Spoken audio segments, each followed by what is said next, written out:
Report অঙ্ক, সবাই অঙ্ক করছেন। হুমায়ুন কবিরও। হুমায়ুন আসলে হেভি ওয়েট হতে চাইছেন, বাংলার রাজনীতির মানচিত্রে এমন একটা গুরুত্বপূর্ণ কেন্দ্রবিন্দু হতে চাইছেন যে তাকে নিয়ে সবাই টানাটানি করবে। ওই যে বলেছেন, তাকে ছাড়া সরকার গড়া সম্ভব হবে না, মানে তিনি হয়ে যাবেন কিং মেকার। এ বলবে আমার কাছে এসো, ও বলবে আরে আমার কাছে এসো। চাইছেন অনেক কিছু, তাই তো বাবরের নামে মসজিদ তৈরি করে ফেলছেন।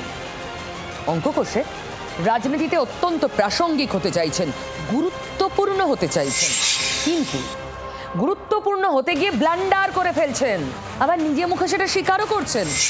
বিষয়টা খুলে বলি। মুর্শিদাবাদের রেজিনগরে গত 6 ডিসেম্বর আমরা সবাই দেখেছি প্রস্তাবিত বাবরি মসজিদের শিলান্যাস করেছেন হুমায়ুন। তাতে আয়োজনের তো কোনো খামতি ছিল না। হুমায়ুন কি বলেছিলেন? কর্মসূচিতে যোগ দিতে সুদূর মক্কা থেকে 2 জন ইমাম আসবেন, ধর্মগুরু। মক্কা থেকে, বিরাট পবিত্র ব্যাপার মুসলমান সমাজের কাছে।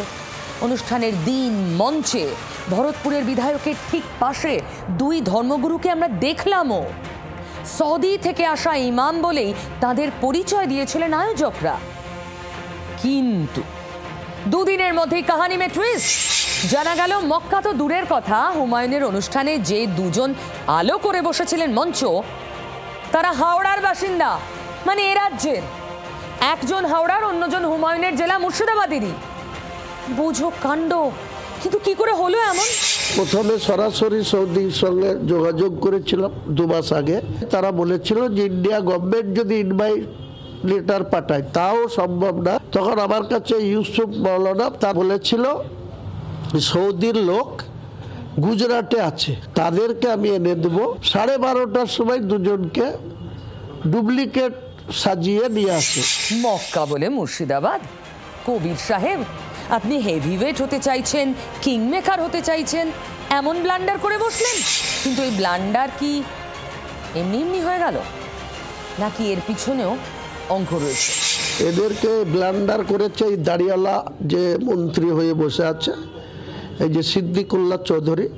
বড় বড় ভাষণ মারে, কখনো হুঙ্কার ছাড়ে, এই করব তাই করব মন্ত্রী পদটা টিকিয়ে রাখার জন্য। আর একজন আছে ইউসুফ মৌলানা, সে আবার আমার ভরতপুরের বাসিন্দা। ইমাম নিয়ে যা ব্লান্ডারই হোক না, নিজের নিরাপত্তা নিয়ে কোনো ব্লান্ডার করতে নারাজ তৃণমূলের সদ্য সাসপেন্ড হওয়া বিধায়ক। তাই তড়িঘড়ি বেসরকারি সংস্থার তাগড়াই সব বাউন্সার নিজের পিছনে খাড়া করিয়ে দিলেন। তারা আবার AK-47 নিয়ে আসবেন বলেছেন। এখনো দেখিনি। হুমায়ুনের মতে এরা সবাই এসেছেন হায়দ্রাবাদ থেকে। সত্যি হায়দ্রাবাদই তো? ওই মক্কা বলে মুর্শিদাবাদের মতো কেস না তো?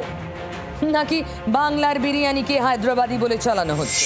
এই 8 জন সিকিউরিটি তারা কিন্তু যে ইউনিফর্ম পরেছিলেন সেই ইউনিফর্ম নিয়ে ইতিমধ্যে প্রশ্ন উঠতে শুরু করেছে। বিশেষ করে ইউনিফর্মের আপার পার্ট এবং লোয়ার পার্ট, তা কিন্তু কোনো রকমভাবেই সামঞ্জস্যতা নেই নর্মাল যে কোনো প্রাইভেট সিকিউরিটি বা যে কোনো ধরনের সিকিউরিটি এজেন্সির সঙ্গে। এর পাশাপাশি যেটা দেখা যায় যে তাদেরকে যখন জানতে চাওয়া হয় যে তারা কোথা থেকে এসছে, কী কারণে এসছে, তখন কিন্তু প্রথমেই তারা বাংলায় কথা বলতে শুরু করেন। এরপরই তাদেরকে অদ্ভুতভাবে থামিয়ে দেওয়া হয়। কেন বলছি জানেন? হুমায়ুনের বাউন্সারদের মধ্যে একজনের গলায় আই কার্ড ঝোলানো ছিল, তার রিবনে মানে ফিতেতে লেখা ছিল ইউনাইটেড সিকিউরিটি এজেন্সি।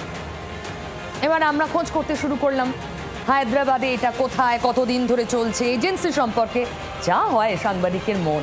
ইন্টারনেট ঘাঁটতে শুরু করলাম, দেখলাম এই নামে 2টো সিকিউরিটি এজেন্সি রয়েছে, যার একটার ঠিকানা ফুলবাগান।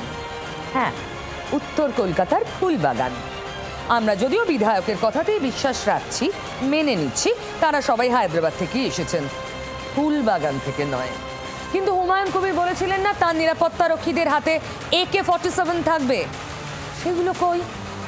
দেখলাম না তো। शाम वो उतार दिया एयरपोर्ट में। उनको जो हथियार था, जो आर्म्स था, वो आर्म्स को जो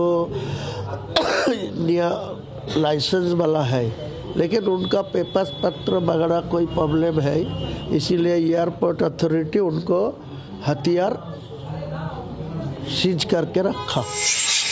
মানে বাউন্সার এলো, বন্দুক এখনো আসেনি। আচ্ছা কবে আসবে কোনো ঠিক ঠিকানা নেই।